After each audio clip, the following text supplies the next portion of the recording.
ফিরে আয় মা, ফিরে আয় আমার কাছে, ফিরে আয়। আমার কোল খালি করে দিয়ে তুই চলে যাস না রে মা। মিসেস গোস্বামী, আপনি এরকম করবেন না। আপনি এভাবে ভেঙে পড়লে কি করে হবে বলুন তো? আমি কি করবো বেয়ান, আমি কি করবো বলে? আমার সুখে দুঃখে বিপদে আপদে আমার ঝিলমিলটাই তো আমার সাথী ছিল বলে।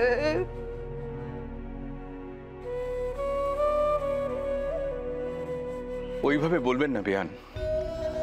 আপনাদের মেয়ে হয়তো আজ আমাদের ছেড়ে চলে গেছে, এটা সত্যি, কিন্তু ও তো এখনো আমাদের সবার মধ্যে বেঁচে আছে। কি বলছেন দাদা আপনি?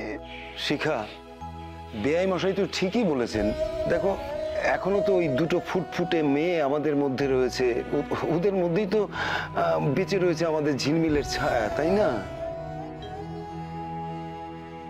দাদা কিন্তু ঠিকই বলেছেন মিসেস গোস্বামী, সত্যি তো দুষ্টু মিষ্টি আমাদের মাঝখানে আছে, আর ওদের ভবিষ্যৎটা পুরোটা পড়ে রয়েছে।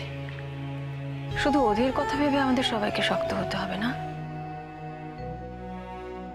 ঠিক বলেছ। ঝিলমিল কি অসম্ভব ভালোবাসতো বাচ্চা দুটোকে। দুষ্টু মিষ্টি তো ওর প্রাণ ছিল না?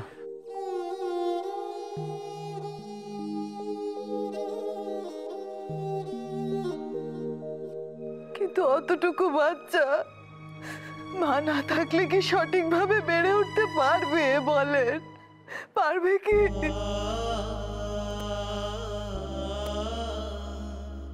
অত ভেবো না মামি।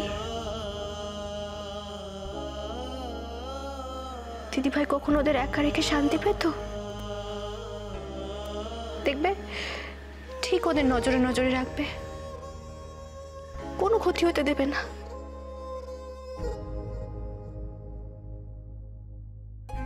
আমি ওদের খাইয়ে আসি। দাঁড়াও কনক, আমাকে দাও, তুমি এখানেই থাকো, আমি ওদের খাইয়ে আসছি।